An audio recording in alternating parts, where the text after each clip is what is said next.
Have you ever felt that most climbing media only tells stories about what's happening at the pinnacle of the sport, leaving the stories of everyday climbers untold? I'm Kyle, and I believe that there is a growing group of climbers that wants representation. Welcome to the Climbing Majority podcast, where I capture the stories, experiences, and lessons of non-professional climbers, guides, and athletes from around the world. Come join me as I dive deep into a more relatable world of climbing. Welcome back, everyone. I'm your host, Kyle Brocksterman, and I hope you're all enjoying the holidays with your loved ones. Judging by the posts and messages I've seen, some of you have also been making the most of your winter climbing season, and it's been fueling my fire for upcoming trips to Joshua Tree and some local climbing here at Red Rocks. As the year comes to a close and I record this final episode intro of 2024, I'm reflecting on what a turbulent yet transformative year it has been. From my life-changing discovery of testicular cancer to bidding farewell to Max Carrier, there have definitely been some lows. But there have also been some great positives, like cherishing meaningful time with family and celebrating my most significant year of climbing since I began nearly a decade ago. This year alone, I've managed 176 pitches of climbing, ticking off some of the biggest routes on my list, including Positive Vibrations, Cloud Tower, the original route on Rainbow Wall, Levitation 29, and so many other ultra-classic trad lines. These climbs have given me the confidence to book my first Yosemite trip this May, and even though I think I might have bitten off a little more than I can chew, I could not be more excited. But truly, when I look back at 2024, what I'm most proud of is this growing community we're building here at the Climbing Majority. When I go to a crag and inevitably drop the "do you listen to podcasts" line, I'm amazed to find that 75% of the time, at least one or two groups of strangers are already listeners. These moments at the crags, the consistent flow of support and stoke, and seeing this podcast even connect climbers from around the world brings me immense happiness and pride. You are all part of a rapidly growing group of climbers that make up the majority. All right, enough reflection. Let's dive into today's episode. Have you ever heard of the Gilbertson twins? My guess is probably not, which is surprising given what these two have been up to for nearly 30 years. MIT graduates Eric and Matthew Gilbertson have made it their mission to summit and survey the highest mountain in every country on Earth. So far, they've successfully climbed 145 country high points, documenting their journeys with detailed trip reports and photos. Similar to previous guest Steph Begg, Eric and Matthew's attention to detail and the sheer amount of free information they've made available on their website is astonishing. I highly encourage you to check it out after this episode. When I first heard about their objective, I was overwhelmed with questions. How do you condense 145 mountains across 145 countries into a single conversation? Each country is distinct, and climbing its highest mountain poses its own difficulties, whether they're technical, logistical, or even sometimes political. To top it all off, Eric and Matthew aren't just climbing these mountains. They're carrying surveying equipment to the summits to verify elevations with accuracy down to the inch. Their work has already corrected outdated information about multiple country high points, establishing the new truest highest peaks for locals and peak baggers alike to celebrate. It's an incredible endeavor that blends adventure, science, and the pursuit of global exploration. In part one of our conversation, we dive into the origin story of the Gilbertson twins and their vision for climbing country high points. We then start to explore some of the standout objectives that illustrate their experience over the last 30 years. We'll also touch on their meticulous surveying efforts, what it means to truly measure a mountain, and the surprising conflicts they've faced along the way, even some with Wikipedia. Finally, we'll discuss their reflections on climate change and the transformations they've witnessed firsthand in some of the world's most remote and stunning peaks. So without further delay, I bring you part one of my conversation with Eric and Matthew Gilbertson.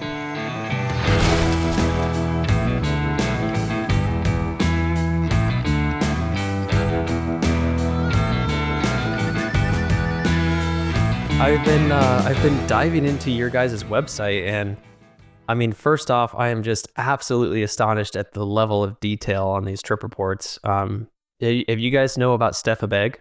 Oh yeah, I've read her reports in the Cascades. She's really good. She's really good topo diagrams on mountains. Totally. A lot of climbers use her beta. If you ever go to Mountain Project and you like the main image is like this perfect topo, it's usually like by Steph Begg. But your guys' trip reports, it reminded me a lot of the details that she brought to hers as well. And I was just like reading some of them, and it's just astonishing what you guys have done and the experiences you guys have had. And I'm just really excited to dive into it today. No, thanks. Yep. Thanks.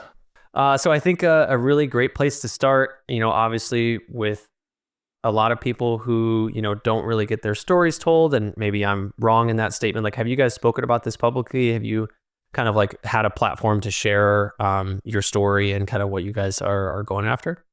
I think if, a few different things here or there, we've had the opportunity to, kind of talk about like our college outing club. We get invited back every year to give a lecture.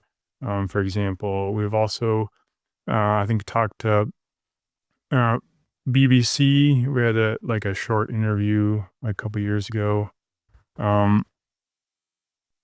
Eric, you probably, yeah, a couple of newspapers. Was London Times and one in Switzerland. They were kind of interested in the country high point and the surveying project. I guess more recently with me surveying Rainier, some of the locals places have been interested in that.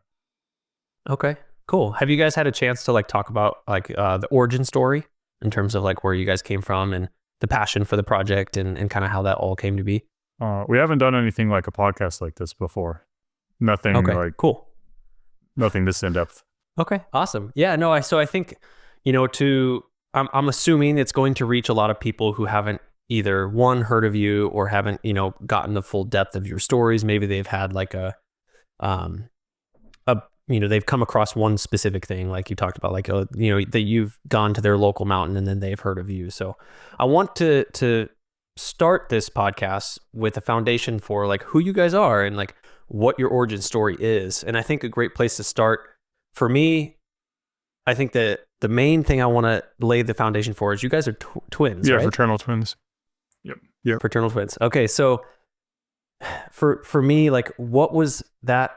Like, I'm not a twin. I don't have twins. I don't know anybody that is a twin, and so I'm very uneducated in this kind of childhood and upbringing. Like, I'm curious, and maybe that you can lead this in towards the direction of how you guys found climbing, because this is kind of how I want this conversation to go. But like, what was that childhood like? Like, do you guys share a specific, a special bond? Like, is there uniquities in terms of your childhood as twins? Yeah, definitely. I mean, for one thing, we have so many similar experiences growing up. We have similar interests. Both, I guess, in school, academically, and also in the mountains. So we get along pretty well. And physically, our abilities are pretty similar. We're both in pretty good shape. We both played soccer. So, those, we're pretty compatible with each other from that perspective. So I think that's, and also we get along pretty well. Like we might just kind of, argue a little here or there or small things, but there's never any like real big conflict. So that kind of makes us, I think, pretty good climbing partners. Has it always been like that? Have you always been like in sync? And are you guys the only siblings in your family? We have one younger brother. We've pretty much, it's nice to always have a mountaineering partner. We have basically the same interests growing up. So like in school and college, we would always do like the exact same trips together. We always take the exact same classes. So pretty much always doing the same thing, and you always have a reliable partner that has the same skill level, same athletic ability, same interests in mountains. That's pretty nice. Mm. And did you guys, like, were your family into mountain sports? Were they hikers, climbers, or were you guys kind of the forging the path in terms of bringing it to more vertical pursuits? I think our family's always been really outdoorsy. So we do trips with our parents and our younger brother down the Smoky Mountains, Tennessee, North Carolina, and then kind of locally where we grew up in Kentucky. And then we kind of got faster and faster, and then our dad kind of let us do a few trips by ourselves on the Appalachian Trail when we were in high school. So it's kind of our first trip, just like the two of us. And then, of course, when we went off to college, we were doing more and more stuff just by ourselves.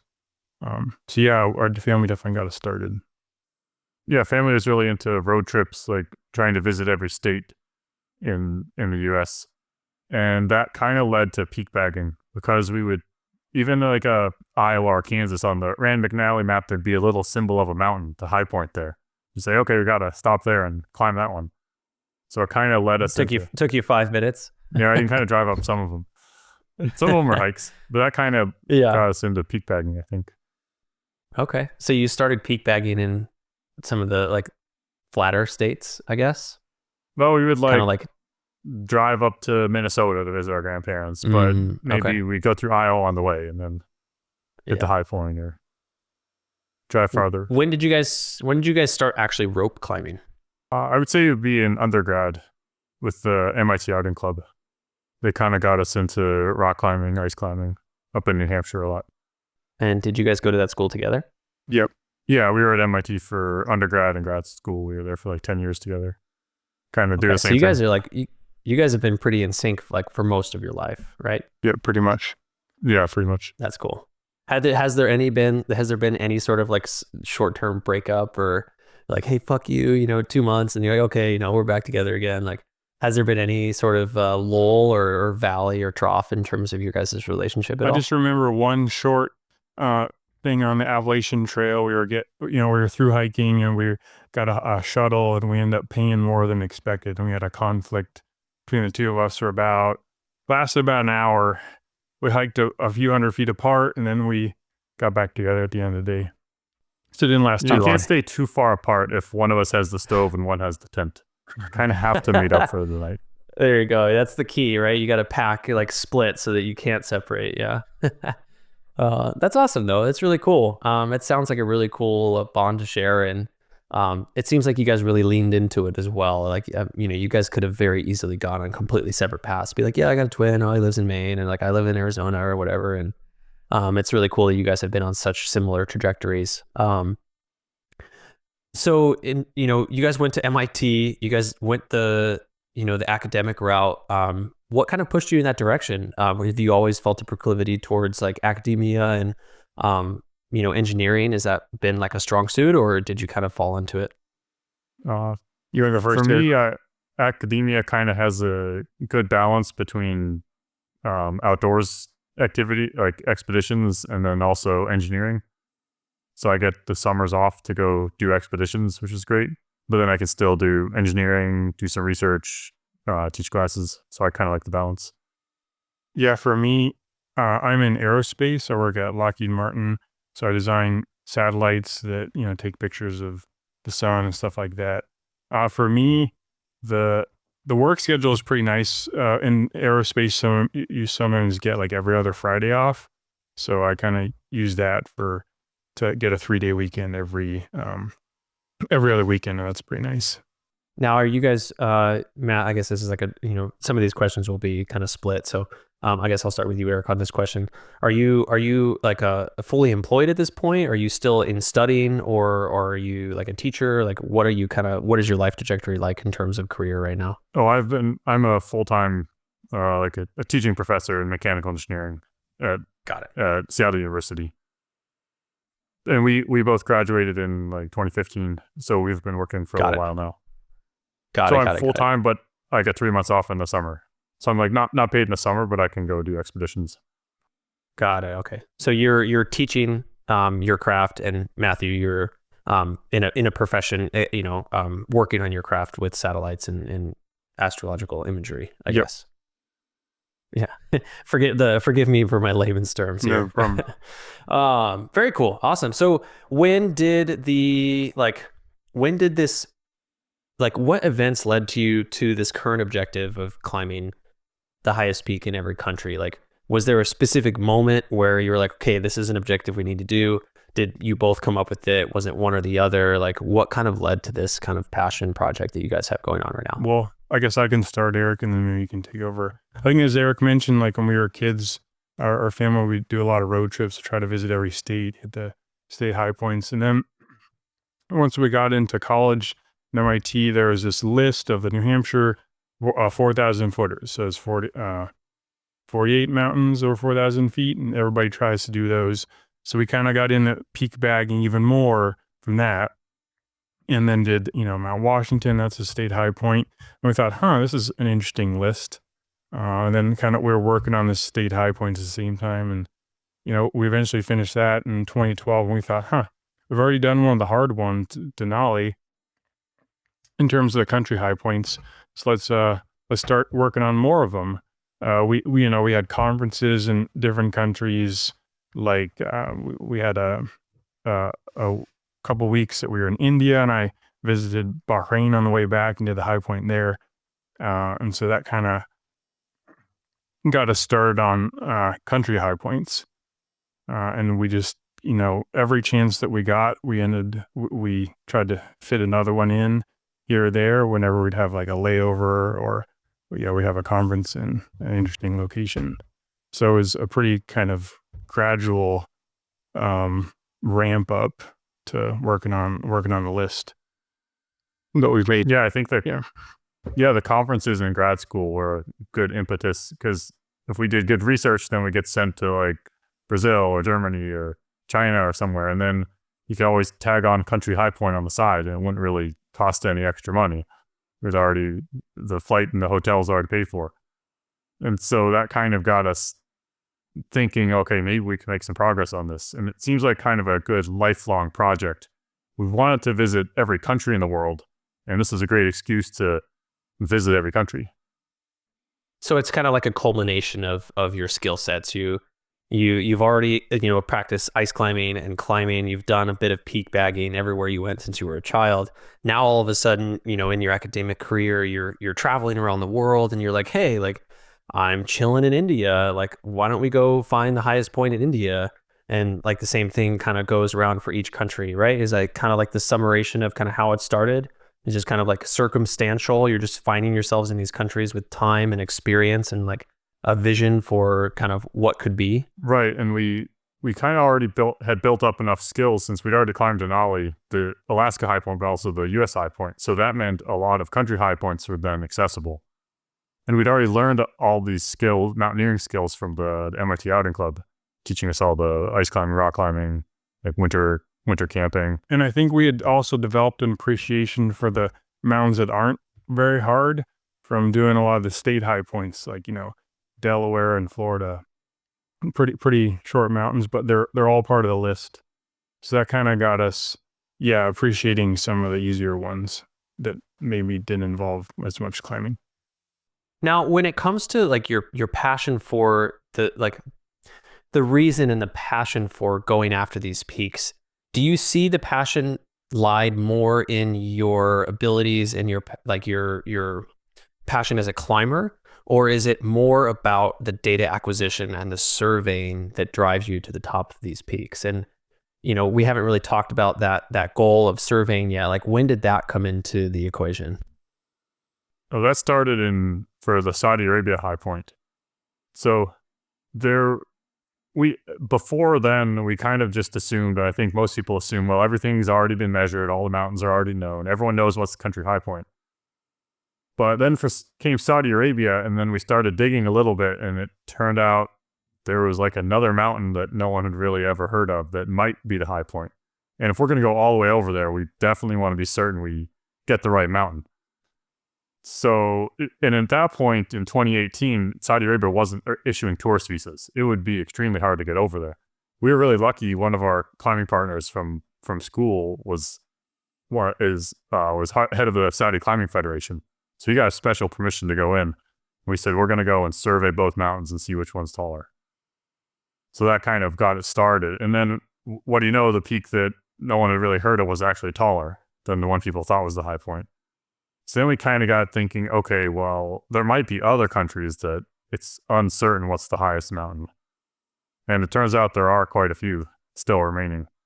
And that has been kind of now the vision from that point on moving forward. The vision is trying to establish what the high point is for each country. I think for the countries where it's not certain, it's definitely a priority to figure that out if we're going to go there. And those are kind of like interesting ones that I kind of think it's good to prioritize now, because it's kind of fun to like make a new discovery like that. Do you survey every mountain that you summit? I'm kind of I'm getting more into it now. I have like I've gotten all kinds of equipment. In Washington, I'll kind of survey about anything now. And I'd like to start bringing this equipment to countries, because a lot of countries, they like haven't really surveyed with much accuracy. Even if they know what is the country high point, they know it to the nearest 10 feet or 20 feet. And if I can get to the nearest inch, I know peak baggers would appreciate that, just knowing with high accuracy. Yeah, so I guess like the focus on precision, it seems like, so back onto like the passion of like when you're trying to reach the summit of each country, that goal still within itself is like a personal goal to explore and to reach the country high point of each country. That is still like a standalone goal for you guys, right? Right. That's kind of separate from the surveying. Surveying is an interesting side project that helps with the overall goals, just to like get to every mountain. Yeah, I think there's multiple facets to it. You know, we like to explore, see new places. We like physical achievement. We also like to be, I guess, rigorous and precise in what we do. So we want to make sure we get to the top. We want to make sure that we know what is the top. Yeah, so I'd like, I said this to somebody else I interviewed recently. I'd like to push back on this concept in order to draw value and purpose out of like your mission. So like, what do you guys see as the benefit towards the climbing community or the benefit towards the world in terms of like setting, a certain peak higher than the other, or, hey, this is actually 10 feet higher than, other like previously recorded, like where's the value there? Like, explain it to us in terms of like how you see it benefiting the world and the community. I think for everyone in a certain country, it's very, very important to know for mountaineers, what is the highest mountain in that country. Maybe it's not as important for people in other countries, but like in Kyrgyzstan, for example, I've just driving down the road in this taxi, we just come down from the high point, and the taxi driver gets out and says, these guys climb Pobeda. And like random people on the side of the road know that mountain because it's the highest one in the country. So that's very important to them. So it's a sense of pride, I think, for many people, the highest mountain in their country. Got it. And if someone's not doing it, then someone's got to, right? It's just like missing data in the world that has to be acquired in a certain way. And you guys are the ones that are doing it, right? Yeah, I think there's a lot of peak baggers in general that it's very interesting to know what's the highest point. And they're very surprised to know that mountains haven't actually been surveyed all over the world to enough accuracy to even know. I guess another aspect for me is like when I've done the highest mountain in the country, I kind of feel like to some extent that I've done the hardest mountain, and that's not always the case that the highest is the hardest, but I feel like I've done a really good job of seeing the country if I've climbed the highest mountain, and I've done sort of the hardest thing you could do from a mountaineering point of view in the country, if that makes sense. Yeah, I mean, it's arguably the hardest terrain to achieve in the country just because of its position geographically, right? Yeah, no, it's really cool. I think a lot of mountaineers rely on topographic maps and the work that previous surveyors have put a lot of work into. And so this is just kind of adding to that data set that people kind of expect it to be out there. So I think people benefit that way. I think that there's one conflict that seems to pop up is like your conflict with Wikipedia. So like what's going on there? Maybe break that down a little bit. And like, is there some sort of conflict going on between like your guys' actual data set and like Wikipedia's, and like, what's the drama there? What's going on? Yeah, I added that to the website, and maybe I shouldn't have brought this up, but it stems from me surveying Rainier. That I found Rainier's melted down about 22 feet, and it's 14,399.6 now instead of 14,410 is the park's elevation. And some Wikipedia editors apparently don't like that. And so now they're just taking it out on anything we've ever done. So they're just removing. Oh, interesting. So it's really just a couple rogue editors that are, I don't know, they're just not. What do you feel like the personal vendetta is that they have? Like just because you're shortening their mountain, their Pride Mountain, or? I'm really confused about this. They're just kind of anonymous people that somehow control mountain elevation pages. So Interesting. Like globally or? Yeah, so we've discovered new high points in 5 countries from surveying: Uzbekistan, Saudi Arabia, Gambia, Togo, Guinea-Bissau. And so they've gone in and like kind of removed any survey work that we've done there. Wow. And isn't Wikipedia, the whole nature of it is supposed to be like open sourced information, right? Where anybody can make edits? Yeah, this is That's the why whole I think point in of the it? long term, people will hopefully like undo what these people have done. Wow. Interesting. Well, I guess outside of Wikipedia, I'm sure there's plenty of other websites, including your own, where you can house the information. And I'm sure it'll just all eventually, seep back into the truth, I guess. And hopefully people who are super, super interested in the actual elevation of mountains like Peak Bagger and stuff aren't relying on Wikipedia for the information, right? Hopefully they'll look at multiple sources. Peakbagger.com, they always update with latest survey elevation. So that's the most useful or most relevant. So I want to dive into the surveying process just a little bit so people can understand like what equipment are you using? What processes are you using? Has the process evolved? Are you lugging equipment up these mountains? Like what does that look like? Yeah, so how it started in Saudi Arabia, we rented this differential GPS unit from this company, Waypoint Technologies, I think it was. And so that's the kind of unit that we've been taking up mountains like Saudi Arabia and West Africa.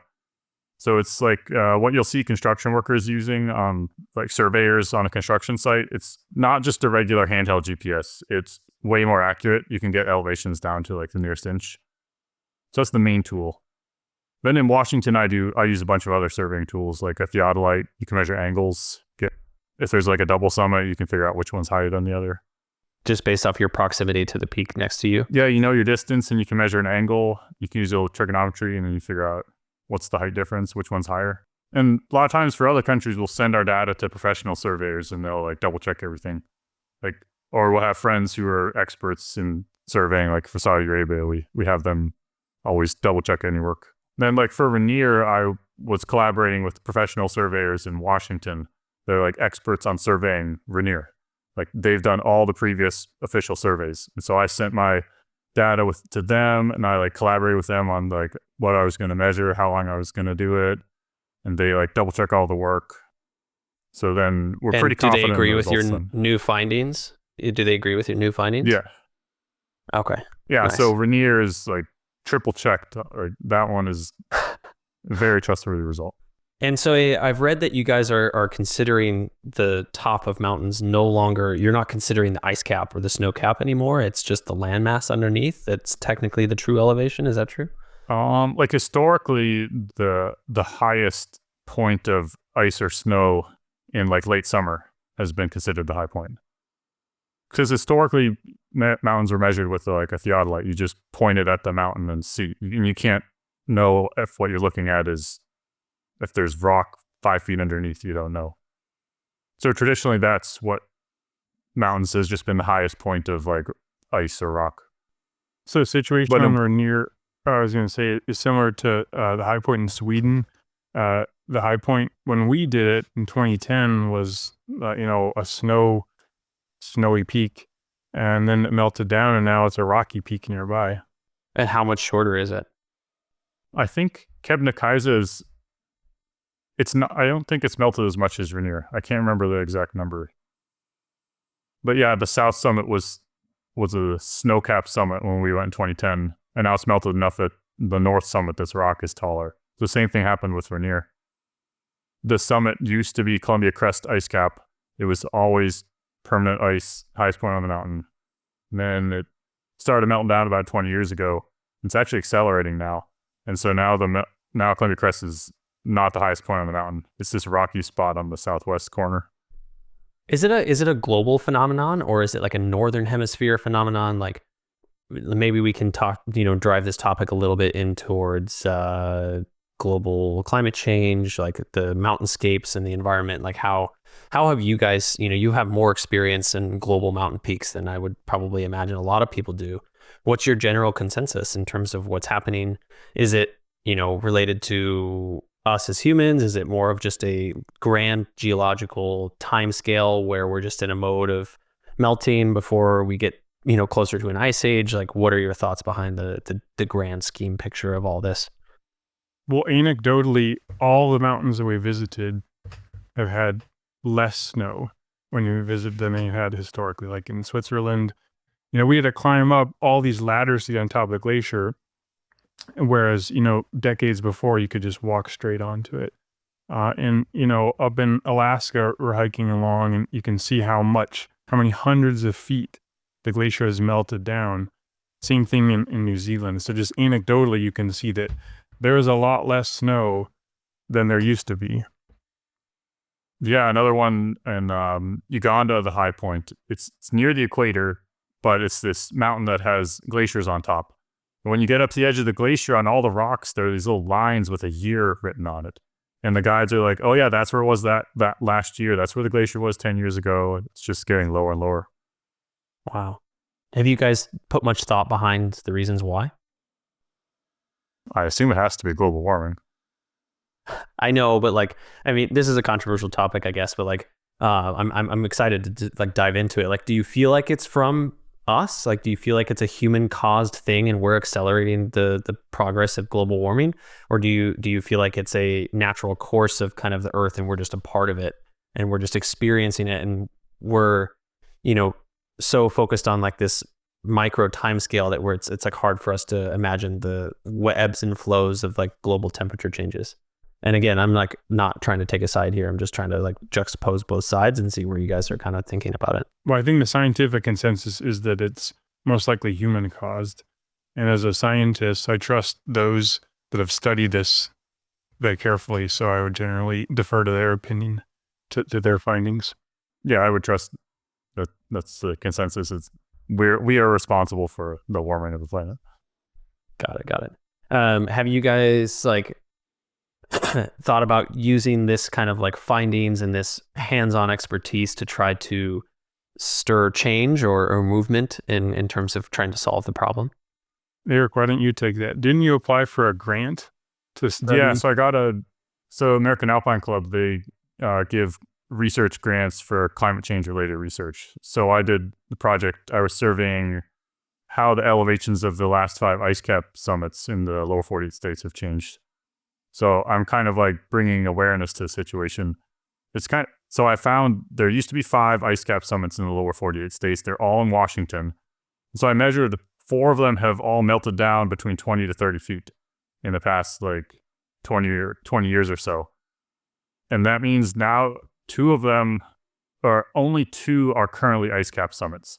The other 3 have melted down so much that now the Highpoints rock. And it's kind of interesting that the public is a lot more, this seems like a big deal when the mountains like this melt down, because everyone knows the glaciers have been melting down. Big studies have come out. Okay, Rainier has lost 40% of its glacier volume in the past 100 years. But people generally thought the mountain tops maybe were high enough that they were cold enough and they weren't being affected.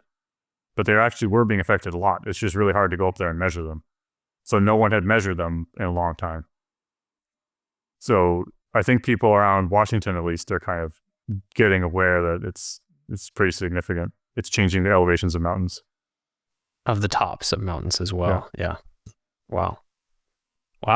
On the other end of the spectrum, we, of course, want to climb every country high points, including the Pacific Island countries, the ones that are really low.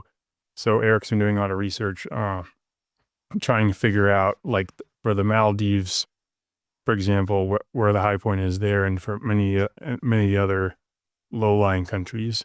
And the high points there, I guess, will, as the sea level rises, also get lower. Not due to snowmelt, but due to the ocean rising. And I guess that makes sense, right? The elevation of a mountain lowers based off of the rise of the sea level. Things just start to lower height and rise simultaneously, relatively. Yeah, I guess if your mean sea level is getting higher, then your zero elevation is getting higher. I haven't really thought about that. Yes, it's true. Yeah. Yeah. Wow, that's crazy. Just something to definitely think about. I've never thought, you guys have had such hands-on experience to it, so it's really cool to hear that, it's such a persistent issue. We hear stories. I mean, I think specifically in the Alps of just like so much rockfall, so much mountainside collapsing, like climbers dying, the seasons changing, like it's no longer safe to be there when it used to be safe.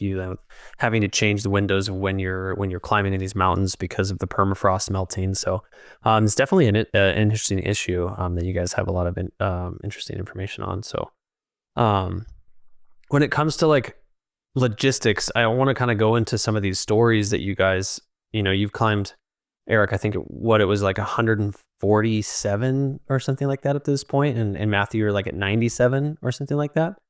And obviously the disparity there is just life, right? Like certain objectives, or is it, circumstantial, right? It's like you guys, it's just hard to do all of it at the same time, right? Is that the main cause of the disparity in the number? Yeah, I mean, I've got 2 young kids, so it's been the last 6 or 7 years we haven't done as much hiking, but hoping to get the kids into it, hoping to do some of the European high points with them next year. When was the last time, Matthew, you've done a high point? Well, Eric and I tried Everest together last year, so 2023, and then before that, I guess it would have been Mauritania and Cape Verde the year before that. We're trying to do. Okay, so you're still doing stuff once a year, but yeah, the pace is nice. a lot slower than it is for Eric. Yeah. So in terms of like logistic and preparation and strategy, I think it's important to go through like some of these stories. So one of the stories that really stood out to me was Madagascar, and I think it's just a really cool opportunity to kind of maybe just tell the story from start to finish. So like, how did you guys find what the high point was? Talk about the logistics in terms of planning that, and like what was that? How did that story unfold? So the high point, there's not a whole lot of information online about it. It's definitely been done, and we can look at satellite images. It kind of looks like there's trails going up near it, but we hadn't really done a whole lot of high pointing in Africa up to this point. We're kind of used to, I would say, like Europe or North America. You can just kind of show up and then just kind of hike in as far as you want and get up to the mountain. That was kind of our strategy. So we flew into the country, and didn't help that our French was a little bit rusty, and basically everyone speaks French there. So we arranged with this hotel that they could drive us as close as they could get on roads, and then we would just walk from there. Now, in hindsight, it would have probably been good to hire a motorcycle, and they would have gotten us really far in. But we didn't really know that's a thing you do in Africa. So they couldn't actually get us very far in this van. So we just started walking. And we weren't making a whole lot of progress. We ended up like camping a couple of nights, kind of just hiding behind these farmers' fields. I don't know if they were too happy with us camping there. As we got farther in, though, we had to do a lot of stream crossings. And I didn't realize that this was going to be an issue going into it. But Matthew's wife, Amanda, she was more informed about the risks. I don't know. You want to talk about that, Matthew? Yeah, sure. So the farther that we got in, I guess the more we started to realize that the risk of schistosomiasis in the rivers was something to be concerned about. Like we're texting with a friend back in the States, and he was looking up information, and what he was finding wasn't great. Yeah. So this is like live feed information. You guys are like crossing the stream, and Amanda's like, hey, this actually might be kind of fucked. Like, like it's not something like a risk you guys had planned for. It's more of like on the route information. You guys are like, wow, this is actually dangerous. Yeah, I mean, we had kind of vaguely heard about it, but we thought, well, whenever we cross the creeks, we'll be able to kind of hop across the rocks. There won't be too many creeks that we have to cross, so we don't have to worry about it. But it ended up, we had to wade through the streams, and had to wade relatively deep, and so we're like, wow, this is a lot worse than we thought. And by the way, our friend back in the U.S., how bad is it? He said, yeah, schistosomiasis, from what he could tell, was super prevalent in Madagascar. Many people have it, and it's a very nasty, debilitating thing once you get it. So we started getting really worried, and eventually we decided to turn around. We got pretty high up on the mountain, kind of past the last village, where it really started getting, more wilderness. But we no longer felt comfortable with the the situation, and we made the decision to turn around. Now, I can't pronounce this. Say the disease one It's more called time. schistosomiasis. And it's like a parasite from snail larvae, right? Exactly. That's right. Yeah. And it's transdermal, Yeah, it goes right through your skin. right through your skin. From- Yes. Yeah, you don't have to drink the water. You just get the water on you, and we all end up testing positive for it. You guys That's got when we tested home. positive for it. Yep. Yeah, we just take always like deworming pills. And Fuck. No way. Wow. so in the future, I think you maybe bring waders so you can just wade through, and then just bring the deworming pills over there. Just assume you're going to get it, and just Wow. take those as just assume you have to take them. And it's one of those things like where if you catch the infestation early, it's easier to get rid of than it being like super systemic and like in your liver and in your intestines and stuff. And you got like a whole colony to get rid of. Right. Yeah, when we took the medicine soon after getting home, then it was Gone. not a problem. Wow. But if Yeah. you didn't know you had it and then you just didn't take anything, it'd probably be bad. Wow. That's crazy. Parasites, man, are got to be the one thing that like give me the heebie-jeebies. Like having something like living inside you.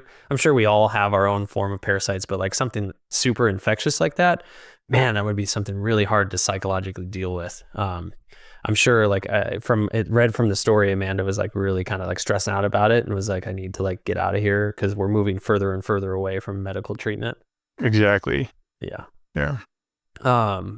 She was with you. Does she come with most of your, country high points? Is this like a passion of hers as well, or? Yeah, she goes along with us on some of them. We've done ones like Namibia, Barbados, Dominica. Some of the kind of lower elevation ones, but she's very supportive. Very cool. That's really cool. It's rare to find someone that's willing and able to join you on in a very adventurous thing like that. I think that's like a diamond in the rough situation. So Yeah, cool that exactly. You It's found great that. that we can do it together. For sure. In terms of like local communities, you had said you guys were camping next to like farm communities, and I read that like they were all kind of surrounding your campsite and staring at you, and like you tried to leave the area and they were following you for like 30 minutes. Like, did it ever feel threatening and like kind of scary, or was it just like pure curiosity? Like, have you ever felt uncomfortable? I guess uncomfortable is the wrong word. Have you ever felt threatened or in danger from like local people in kind of remote areas like that? And I mean, especially in Africa, I guess that's like a stereotype I'm putting on that country as an American that might be misplaced, but any situations like that? Well, I think for Madagascar, it was more like curiosity because foreigners never go up there. And in hindsight, we probably shouldn't have just tried to camp in some place that was some farmer's field. Like if we would have just asked people, like, can we camp here? We'll pay you some money. That would probably been the appropriate move. And it's a little different than in the US. You have all these national forests and you can just kind of camp in national forest and no one cares. Then in Africa, it's a little different. I don't think you can just necessarily do whatever you want there. So we were probably not doing what we were supposed to there. That's fair. You guys are pioneers. Have you guys thought about your trip back to that particular mountain, or is it kind of on the back burner? I'm definitely going to try to go back. I think the right move in Madagascar would be to find someone with a motorcycle in town, and they'll just get us the first like 2.5 days of walking. They'll just get us there in a couple hours and then hike from there. My And that would preference would be shave down the trip a lot. I'd bring a mountain bike. Oh, we've done trips where we bring foldable bikes.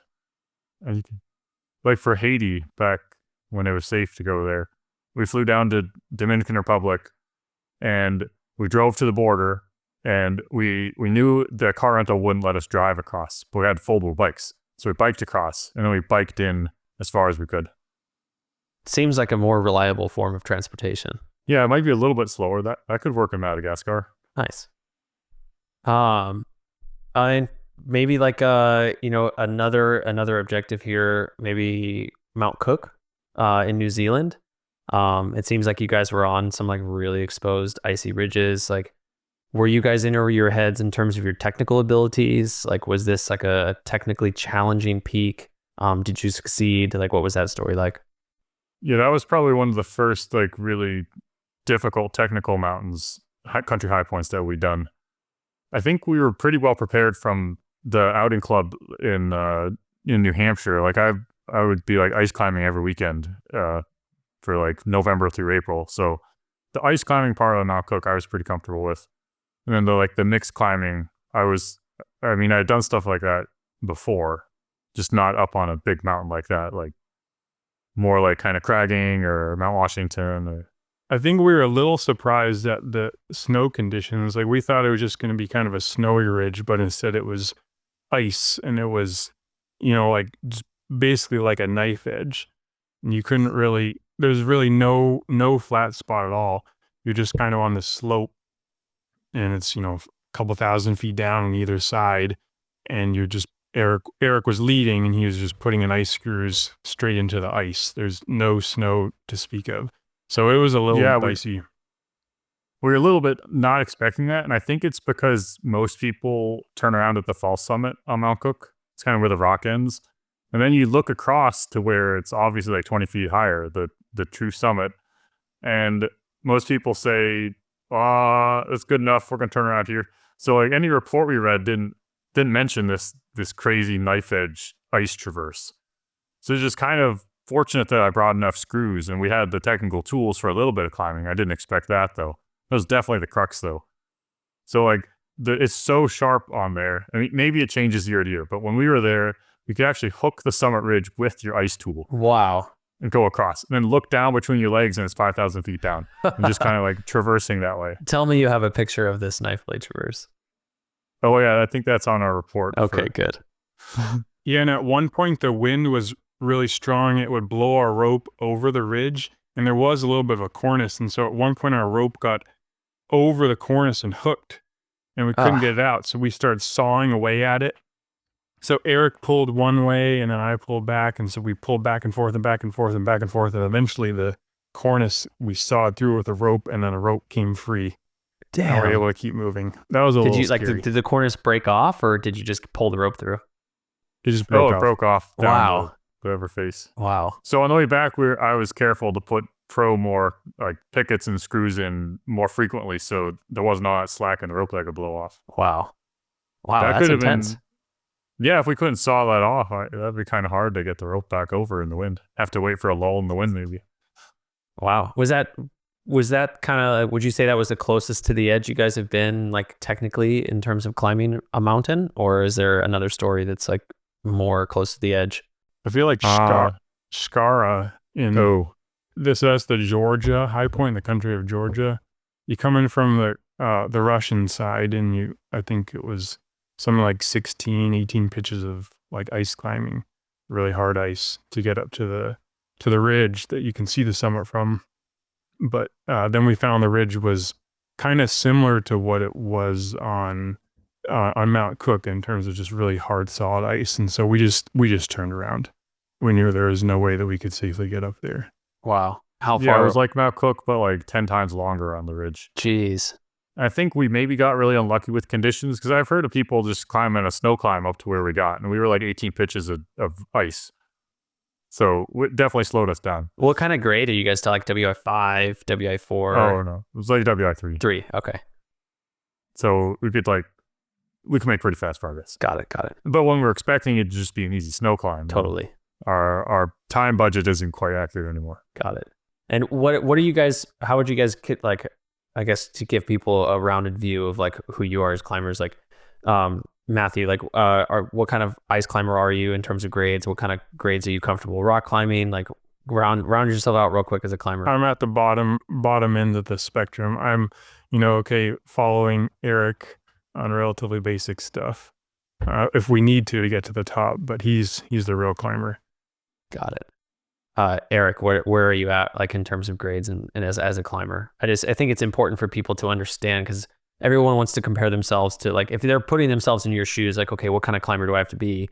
So I think it's important to just keep people a perspective on like what kind of technical ability you have. I guess my technical, it's not like super high, because I'm mainly into mountaineering. Like WI4 ice and New Hampshire when I'm practicing a lot, and I don't know, 5-10 trad or something. Okay, yeah. I mean, that's more than enough. I don't really focus on cragging. There's very few mountains that require more technical climbing then that up their easiest route. Okay. And that's kind of what I focus on. Nice. And I guess that it's a perfect segue to, I guess, I'm curious as to like some of these peaks. Like, what is the peak in the world that has the highest level of technical difficulty in the country? Like, which peak is that? I would say Pobeda, the Kyrgyzstan high point, is a pretty good candidate. Okay. And that's the most difficult mountain I've done. It's harder than K2. Harder than K2. So there's like the technical grade doesn't always encompass the whole difficulty, because if you're climbing like M3 at 20,000 feet, it's a lot different than down at sea level. Yeah. And you have like a week of gear on your back. So that was, Pobeda had some like WI3s, some like M2, M3 climbing, but it's up at high altitude and it's really cold. And there's extreme objective hazards with cornice failures and avalanches, and got frostbite in all my fingers on that one. Whoa. Do you still have them? Oh yeah, they completed their cover. Okay, good. But it was just like the first knuckle on each one was kind of not good. That like, so high altitude mountaineering is like, it's a whole category in itself. Like, obviously that's a skill set you have to have in order to achieve the objective that you guys are trying to go for. Matthew, were you with him on that objective? Oh, Kyrgyzstan, no. Yeah. No. I was Eric and his friend. Eric, like, did you prep for that trip? Like, was it just something you threw yourself at? Like, these high, like K2, I mean, that's a serious objective. And you're saying this one is even harder. Like, this is like a whole nother world of mountaineering that you're throwing yourself at. Like, what was that kind of cliff in terms of like crossing that barrier? Like, what was that like? Oh, I try to work my way up gradually to these kind of objectives. So low altitude technical mountaineering is, Washington is really good for that, especially winter mountaineering here. It's almost like harder than some 8,000 meter peaks. I feel like some of the like broad, it's like lower 8,000 meter peaks are almost like training for Washington peaks in the winter. So you had mixed climbing, ice climbing, like mega days, 24-hour, 36-hour pushes. So I think like weekend trips here are really good baseline training. So then I tried to work my way up gradually to the harder peaks. So like 6,000 meter peaks, like Denali we did, and then 7,000 meter non-technical, like Lenin in Kyrgyzstan, some of the other snow leopard peaks. And then I tried to work my way up, like how I do at high altitude, like Broad Peak, not really technical, but it's experience at 8,000 meters. And then, can't remember, did I do K2? Oh, K2 right after Broad. K2 is not as hard as Pobeda, mostly because there's so many people on it and they fix lines up to the summit. So you don't actually have to ice climb or rock climb on K2, because there's lines fixed the whole way. You kind of just have to wait for a window, and you have to be good at, you have to be able to deal with the altitude. And you don't really have to worry much about avalanches. There's big rockfall danger, but there's not technical climbing. But Pobeda, no one's on the mountain, just all alone. You're breaking trail the whole way. That's the most difficult trail breaking I've ever done in my life. It's just like swimming uphill at 7,000 meters. It just zaps your energy. And then technical climbing, avalanches, we were involved in some of those, and like cornices falling on other climbers. So it's objective hazards is pretty high. You said you were involved in some specific objective hazards, like yourself? So one time we were coming down this, it was this rock cliff above this big snow face, and we climbed up the snow face going up. It was stable, but I was worried it got loaded coming down. So I belayed my partner over the edge on an anchor, and he touched the top and it just all kind of slid off. But I had him on the rope. And so then it was all stable after that, and so we went down. I mean, so we expected it, and it probably wouldn't have been terrible, but it was pretty scary. Yeah, it's crazy the level of intuition there. Like just the one decision, like, let's belay over this. Boom, avalanche. That's pretty crazy. Yeah, well, I mean, we knew it was snowing and windy overnight, so I expected it was getting loaded. When we went up, it had been pretty stable for a while, so it wasn't too bad. Good mountain sense. That's good. Another thing that Eric has going for him is that, I guess physiologically, he deals with the altitude a lot better than, well, most people. So whenever we do a trip together, I'm usually the limiting factor, in high altitude. I end up getting altitude sickness earlier. even though we're pretty much the same physical shape, Eric does really well at altitude. So, and I think there's like an argument there that it's biological, right? There's like certain just innate genetical and biological factors that make you better proclivity towards being in those environments. Yeah. It just seems like luck of the draw. I don't know. Mm-hmm. For some reason, I don't really have a problem. I mean, I had a problem on Everest, but that's about the only time. You did K2 without oxygen, right? Yeah, I was not. I was doing fine. Yeah, that's wild. I was very careful about acclimating though. Mm-hmm. So I basically did broad twice beforehand. So we got to 8,000 meters first attempt, bailed because of bad weather, all the way down to base camp, rush and rest, back up to 8,000, tag the summit, down to base camp, rest again. And we had spent like 4 weeks on broad going up and down, up, down. So I think my partner and I, we were super well acclimated. But still, even after doing that, you kind of have to be lucky that your body acclimates well, I think. So in K2 going up, it was up to like 8,400 meters. I was feeling like not that big a deal. But above 84, the last 200 vertical meters, my speed kind of like cut in half. Wow. So I definitely was feeling it. Yeah. I would hope so. Otherwise, you'd be an alien. Well, I didn't make it on Everest. I had to bail. What happened there? I think the main problem was I was up at 8,000 meters at South Col, and there was supposed to be a weather window. The wind is supposed to die. So I rested a couple hours, but the wind never died. And I just kept waiting. I spent I think it was about 40 hours in the death zone, just waiting. I pulled 2 all-nighters, waiting for the wind. And finally it died and I went up. But I think so much time in the death zone just wore me down. So K2, I was only above 8,000 for like 10 hours or 13 hours. It was like 40 hours on Everest, and I think that's just Jesus too much. Christ. Wow. So I bailed at like 8,500 or something there. 500 feet from the summit? 8,500 meters. Okay. So maybe 300 meters below summit. Wow. Was that heartbreaking? Was that hard to deal with mentally, to have gone all the way out there and be so close to have to turn around? In the moment, I thought it was a great decision because I was kind of gonna die. Yeah. I was starting to show signs of haste, so I just bailed, and it seemed like a pretty good decision. Yeah. Because other people have gone up there and it didn't work out so well. Yeah. You're not willing to die for your objective. Yeah, not really. Because then you would really fail your objective, right? Because you got to get all the countries. Yeah, it's not good enough if you get up there, but you don't get down. So in terms of your big objective, is it like a collaborative effort where you both do it regardless of who gets it, and it's like a total sum of countries? Or Eric, are you going for each country yourself, and Matt, you're kind of like along for the ride? Like where do you guys see yourself, personal goals in terms of this objective? I'd say it's more of the latter. I mean, I think Eric's he can speak for himself, but I think he'll try to do all of them. I guess I know that I'm probably never going to do K2, but I'm going to do the best that I can on all the ones that are within my abilities and are safe for me, and I'm cool with that. Hell yeah. Yeah, I definitely want to go for all of them. I mean, we keep the total count for like that either of us have done, like the 140 something. Well, it kind of started like we were all like exactly in sync, so that made sense. And then we're a little out of sync, but we just keep the same total running number. Totally. So I guess where do I want to take this?